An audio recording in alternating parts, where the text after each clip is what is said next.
तो सीए साहब, स्वागत है आपका आज की इस वीडियो में। धन्यवाद। आपका छोटा सा एक इंटरव्यू और इस पॉडकास्ट के लिए जो जानकारी आप लोगों से शेयर करना चाहते हैं, तो पहले हम आपके बारे में बता दें। ये हमारे सीए साहब हैं जो एक बहुत सीनियर चार्टर्ड अकाउंटेंट हैं। 6-7 साल का एक्सपीरियंस है इनको पोस्ट क्वालिफिकेशन, और शेयर मार्केट जिसके बारे में हम बात करने वाले हैं उसमें इनको 10 साल से ज़्यादा का एक्सपीरियंस है।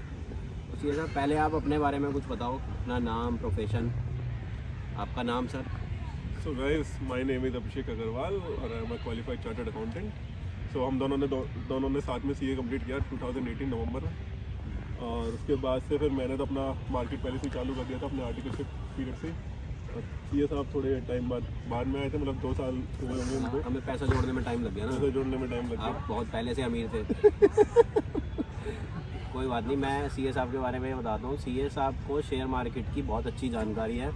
शेयर मार्केट की knowledge, investment, algorithm, chart study, ये सब काफ़ी टाइम से करते आ रहे हैं और बहुत नॉलेजेबल पर्सन है। तो आप अपनी जो नॉलेज है उससे क्या शेयर करना चाहोगे कि आपका जो 10 साल या 10 साल से भी ज़्यादा का जो शेयर मार्केट का एक्सपीरियंस है, उसमें आपने कौन कौन से सेगमेंट में काम किया, पैसा लगाया तो कहाँ गलतियाँ की, डुबाया तो उससे क्या सीखा, जो पैसा कमाया उससे क्या किया, दोबारा शेयर मार्केट में इन्वेस्ट किया या कुछ और किया, और उसके लिए आपने कैसे टाइम मैनेज किया। तो एक एक करके शुरू करते हैं। सबसे पहले आप बताओ, आपने शेयर मार्केट की कौन कौन सी सेगमेंट को अब तक सीखा है? देखो यार, शुरू तो मैंने करा था 2013-14 के आसपास से, लॉन्ग टाइम। और शुरुआत मैंने करी थी कैश मार्केट से। तो कैश मार्केट में पहले मैंने यही सोचता था यार, जब छोटे पैसे होते नहीं थे, आर्टिकलशिप से पैसे आते थे 3-4 हज़ार रुपये महीने के, हम सोचते थे यार कि चलो। और हमारी एक कोचिंग होती थी आदित्य जैन की, तो वो SFM की कोचिंग सिखाते थे। तो उसमें हम सीखते थे कि भाई कैसे पैसे डालने होते हैं डिबेट में, कैसे निकालने होते हैं, कैसे बाय होता है शेयर, कैसे सेल होता है। तो वो तो बेसिक नॉलेज थी, बेसिक। तो उसमें हम ये देखते थे कि भाई हमारा मोटिव यही होता था कि भाई जितना भी डालो पैसा अपना देखो क्या हो रहा है। तो स्टार्टिंग फेज होता था तो ऐसा मज़ा आता था फ्लक्चुएशन देख के, छोटी छोटी उस फ्लक्चुएशन। टाइम जहाँ तक मेरे को ध्यान है 2013-14 में शेयर मार्केट में कोई खास बूम भी नहीं था। निफ्टी भी 5-6 हज़ार पे होगा। बिल्कुल, जब हम यही देखते थे सूज लोन उठा लिया, कभी ONGC उठा लिया, 2-3 रुपये का शेयर होगा। एक शालीमार पेंट हुआ करता था 2-3 रुपये का शेयर, वो उठा लिया। शालीमार प्रोडक्शन, तो वो उठा लिया। तो ये सब शेयर वगैरह हम उठाते रहते थे और देखते रहते थे। मतलब ऐसा कुछ नहीं था कि यार इंटरडे करना है, मतलब अपना उठाया, पता नहीं था इस बारे में। जैसे प्रॉफिट होता था 2-3 रुपये का कि हाँ भाई चलो एक पार्ले जी का बिस्किट, एक समोसा आ जाएगा, चलो भाई खा के। समोसे के शौकीन समोसे के बहुत शौकीन रहे हो। हाँ, तो ये सब होता था अपना उस टाइम। फिर धीरे धीरे चीज़ें बढ़ी। फिर जैसे ही आर्टिकलशिप का पीरियड गया, फिर सीए फाइनल में आए, तो उसके बाद जो है थोड़ी तनख्वाह भी बढ़ी। थोड़ी आर्टिकलशिप का लास्ट फाइनल ईयर था तो थोड़े 15-20 हज़ार रुपये आने लगे महीने के। पैसा तो बचपन से आपका। मेरी तो मेरी साइड बाय साइड भी SIP भी चलती रही म्यूचुअल फंड में, तो मेरे कुछ पैसे उसमें चले जाते थे 5-6 हज़ार। जुड़ भी रहते आपके फ्यूचर के लिए, पैसा भी जुड़ रहा था। तो उसमें अलग जा रहे थे। ये नहीं था कि भाई सारा का सारा कैश मार्केट में डालना है, जो भी पैसा मिल रहा है अपना डाइवर्सिफाइड था कि भाई थोड़ा म्यूचुअल फंड में, थोड़ा FD में रह रहा है और थोड़ा अपना कैश मार्केट में रह रहा है। तो अपना यही है कि भाई थोड़ा थोड़ा शेयर्स में डालते रहे। स्टार्ट किया, मज़ा आया देखने में कि हाँ यार ये भी चीज़ें होती है, इससे भी पैसा थोड़ा बढ़ता है कैश मार्केट। हाँ, कैश मार्केट से। फिर उसके बाद जो है हमने मतलब करीब करते करते लगभग सीए बन गए 2018 में। आप सीए बन गए, 2018 में बन गए। फिर भी अपना कैश तब मार्केट तक भी कैश मार्केट ही कर रहे थे शायद, जहाँ तक मुझे याद है। साथ साथ आप म्यूचुअल फंड में भी इन्वेस्ट कर रहे थे। म्यूचुअल फंड में मैं रखता था अपना, मतलब मान के चलो 30% अपना म्यूचुअल फंड में। आपके हिसाब से डाइवर्सिफाइड पोर्टफोलियो ज़्यादा बेटर है, इंस्टेड कि आप सारा कैश मार्केट में डाल दो।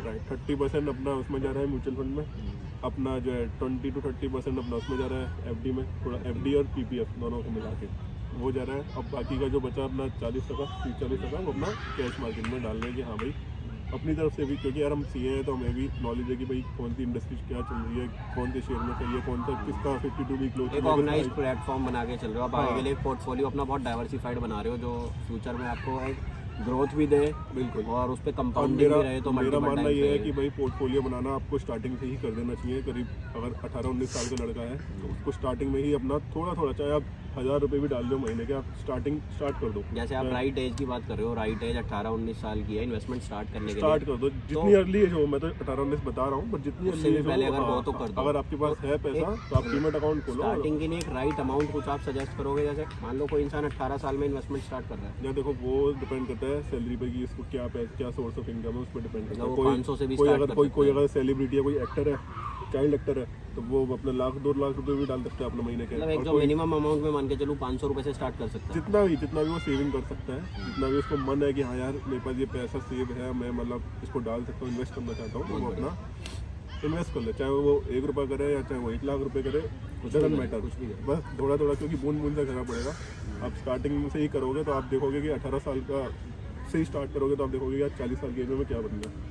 मतलब सेविंग जरूर करनी चाहिए, और सेविंग का भी जो प्लेटफॉर्म है वो शेयर मार्केट बहुत बेस्ट प्लेटफॉर्म बिल्कुल, है, बहुत ही अच्छी अपॉर्चुनिटी है। बिल्कुल। ये तो आपकी इन्वेस्टमेंट स्टार्टिंग की हो गई, जैसे आप सीए बन गए 2018 में, उसके बाद आपने मार्केट को और एक्सप्लोर किया, चार्ट स्टडी करी, शेयर्स की नॉलेज ली, उनके एल्गोरिदम्स को सीखा, उनके फंडामेंटल्स को पढ़ा, काफ़ी कुछ सीखा। तो उसके बाद जो आपने स्टार्ट किया कैश मार्केट के बाद, जैसे कि फ्यूचर्स हो गया, ऑप्शंस हो गया, या और म्यूचुअल फंड में भी बहुत सारी मल्टीपल स्कीम्स हैं, स्ट्रैटेजीज़ हैं, तो उसमें आपको क्या बेस्ट लगता है, लॉन्ग टर्म के लिए क्या अच्छा है, किस में आपको नुकसान हुआ, कहाँ आपकी कोई गलती हुई, कुछ इस बारे में बताओ। देखो म्यूचुअल फंड में मैं कहूँगा कि यार मैं म्यूचुअल फंड को नहीं देखता कि कितना बढ़ रहा है कितना गिर रहा है, वो अपनी तरफ से एक तरीके से भाई पैसा जा रहा है, अपनी SIP है वो अपनी जा रही है, मंथली से SIP जा रही है, मैं उसमें नहीं देखता। कुछ लोग कहते हैं कि यार जब मार्केट गिर रही है तो मैं एक्यूमुलेट कर दूँ और पैसा SIP अपने डबल कर दूँ, और पैसा कर दूँ, हाँ ज़्यादा डाल दूँ, वो बात भी ठीक है, लेकिन मैं SIP नहीं देखता इतना, वो ठीक है। मार्केट गिर भी रही है तो आप कैश मार्केट हाँ मार्केट गिर रही है तो मैं अपना खुद से कैश मार्केट में डालता हूँ। आप कैश मार्केट में डालो या SIP में डालो, अगर आपको फंड्स मैनेजर्स में विश्वास है, फिर है कि हाँ भाई आपको उनकी नॉलेज में ज़्यादा विश्वास है तो आप ठीक है SIP में पैसा डालो ज़्यादा। लेकिन अगर आपको खुद में विश्वास है कि आपको पता है कि यार आप डेली मॉनिटर कर रहे हो कि हाँ यार इस शेयर की क्या फ्लक्चुएशन हो रही है, क्या चेंजेस हो रहे हैं, आप डेली देख रहे हो, आप डेली आपने 5-6 शेयर पकड़ लिया, आप डेली देख रहे हो तो आप उसमें पैसा डालो। आपको पता है कि यार ये शेयर इस लेवल पे खड़ा है और आप ये आगे जाके किस लेवल तक जा सकता है। थोड़ा सा और ब्रीफ करने के लिए, वीडियो को थोड़ा छोटा करने के लिए, आप ये बताओ कैश मार्केट के अलावा आपने फ्यूचर्स और ऑप्शन को भी एक्सप्लोर किया, उसमें आपको क्या एडवांटेज और डिसएडवांटेज लगा? तो फ्यूचर्स और ऑप्शंस में मैंने अभी स्टार्ट किया है, करीब 2-2.5 साल हो गए, और फ्यूचर्स में मैंने अभी मुश्किल से 6-7 महीने हुए हैं तो अभी स्टार्ट किया है। तो ऑप्शंस में तो मैं कहूँगा कि बिल्कुल जाना बेकार है, हाथ लगाना ही बिल्कुल बेकार है। हाथ लगाना बेकार है। बेकार उसमें सबसे बड़ा डिसएडवांटेज यही है कि आपका प्रीमियम डिके हो जाता है इसमें। सबसे बड़ा डिसएडवांटेज है ये है कि आपने मतलब फॉर एग्जांपल आपने ICICI बैंक लिया 100 रुपये में, ठीक है, वो 110 रुपये चला गया, लेकिन जो आपका प्रीमियम है वो वहीं रहेगा, वो महंगा वही रहेगा, वो ज़्यादा फर्क नहीं पड़ता। वो आपके मार्केट ऑपरेटर्स होते हैं, तो इससे अच्छा तो कैश मार्केट ही ठीक है। कैश मार्केट ठीक है। ऑप्शन में यही है कि अगर आपको एक्सपेक्टेशन है कि भाई मेरा ICICI बैंक 100 से 120 हो जाएगा, और जल्दी हो जाएगा, लेकिन अगर आपका जो प्रीमियम है, जो आपने प्रीमियम लिया वो 10 रुपये का है फॉर एग्जाम्पल, अब वो जो है 10 से 12 रुपये होगा नहीं होगा उसकी कोई गारंटी नहीं है। वो सारे मार्केट ऑपरेटर्स गेम चलाते हैं,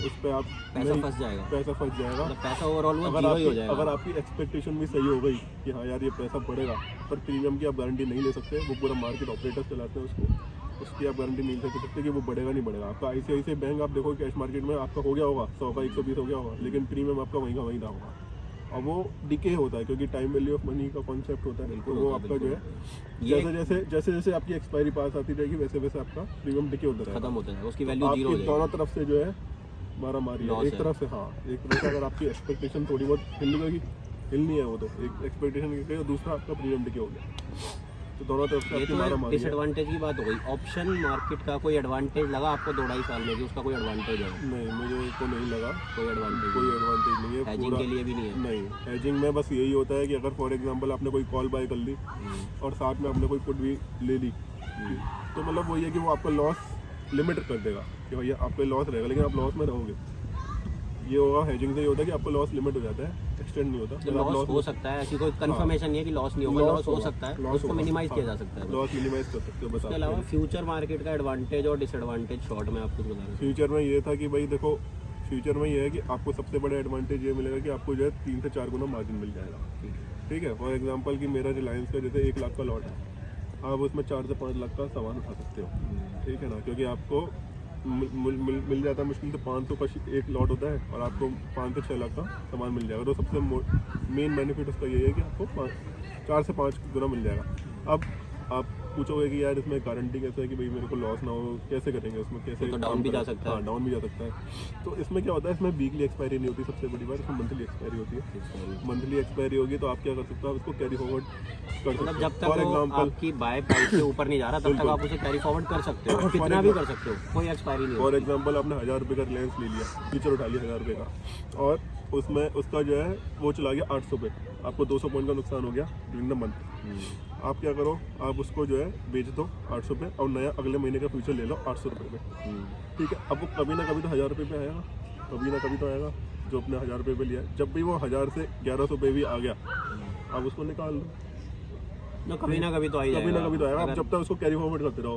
फंडामेंटल्स अगर अच्छे हैं तो कभी ना कभी क्रॉस कर और आप देगा। हमेशा फ्यूचर्स के लो निफ्टी स्टॉक्स में। Nifty stocks. हाँ, या फिर जो भी फंडामेंटली स्ट्रॉन्ग है। मैं मानता हूँ कि जैसे टाटा पावर हो गया, टाटा पावर अपना निफ्टी में नहीं आता, पर वो फंडामेंटली स्ट्रॉन्ग है।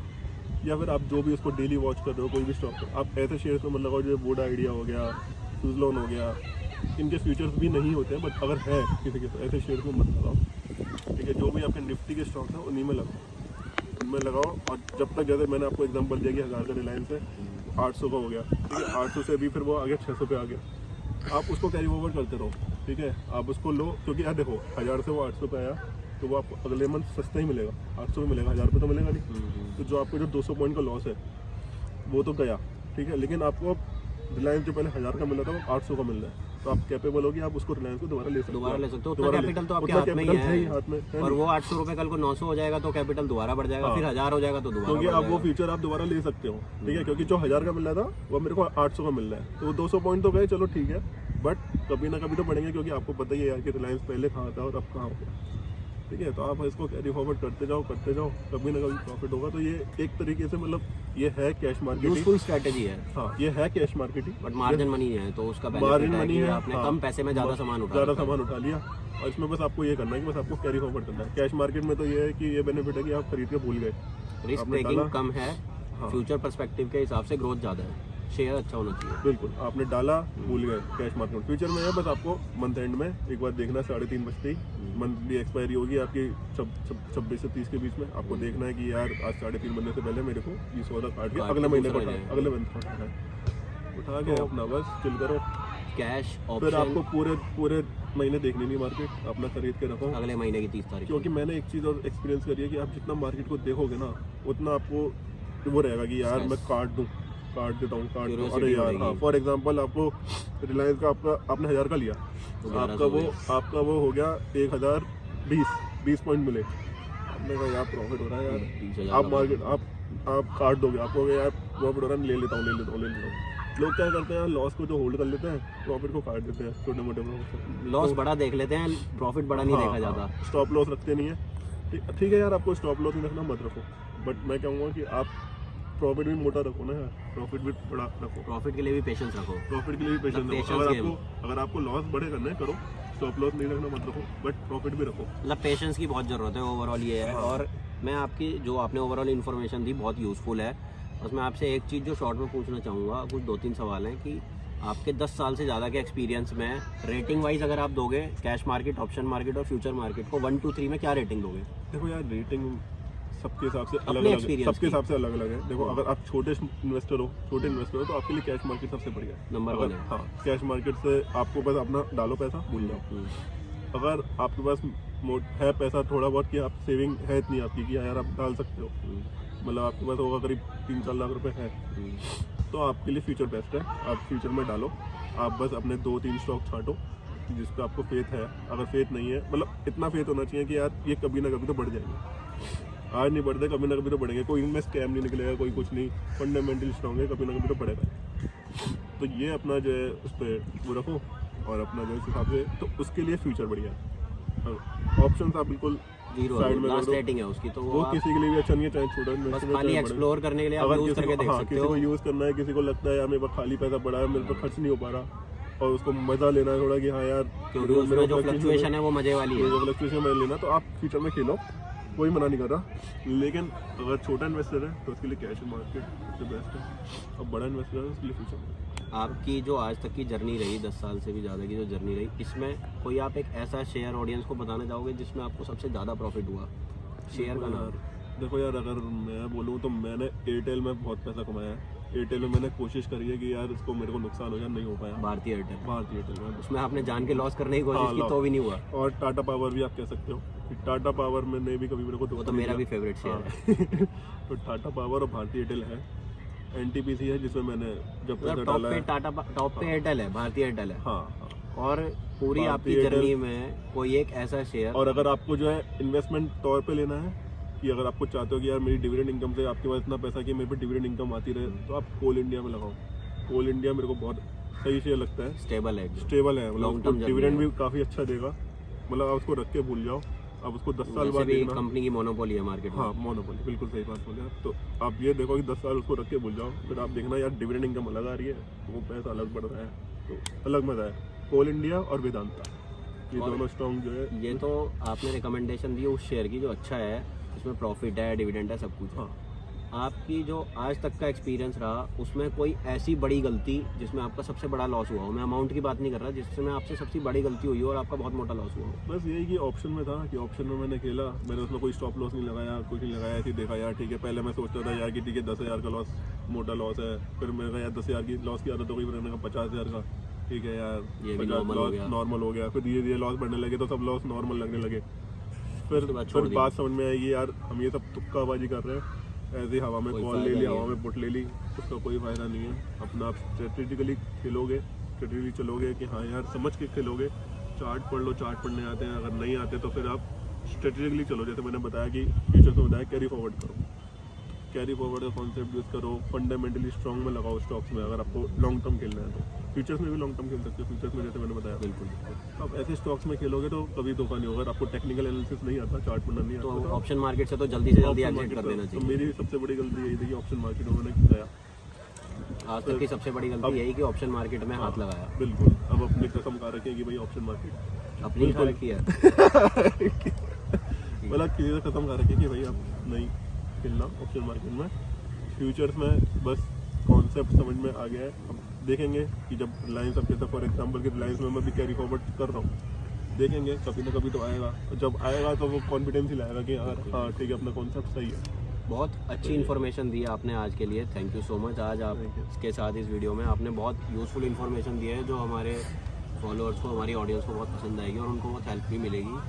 एक छोटा सा बस सवाल और था, जैसे कि आज आपने हमें यहाँ क्रिकेट खेलने के लिए बुलाया तो मुझे ये पता चला कि शेयर मार्केट के साथ साथ आपका पैशन क्रिकेट का भी क्रिकेट रहा में है। भी था क्रिकेट में आपका बहुत इंटरेस्ट रहा है। बहुत।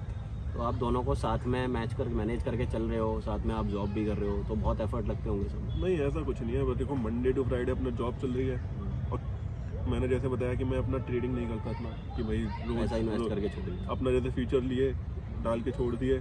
अगर आप कम से कम देखोगे मार्केट तो आपको ज़्यादा से ज़्यादा मुनाफा मतलब होने की रिस्क कोशिश। टेकिंग पोटेंशियल है आपके अंदर। बस आप जो है लेके रख लो, ठीक है। आप 30 दिन मार्केट मत देखो, भूल जाओ फिर जादू देखो क्या है। जादू। फिर आप देखना कि जो है कि आप देखोगे कि यार बड़ा हुआ दिखेगा आपको, कुछ ना कुछ तो होगा। कुछ तो आप होगा। 30 दिन बाद देखो, आप रोज देखोगे तो आपको रोज लगेगा कि यार अगर प्रॉफिट हो रहा होगा तो आपको काटने का लालच रहेगा, लॉस हो रहा होगा तो आपको स्ट्रेस बढ़ेगा। तो आपको जो है मार्केट ज़्यादा मॉनिटर देखना- कम करना है, बस इन्वेस्ट आपको करना है बस ज़्यादा। आपको मार्केट उस लेवल तक देखना है कि आपको इन्वेस्टिंग के लिए देखना है। तो आप डीमेट खोल लो कि हाँ यार मेरे को आज पैसा लगाना है।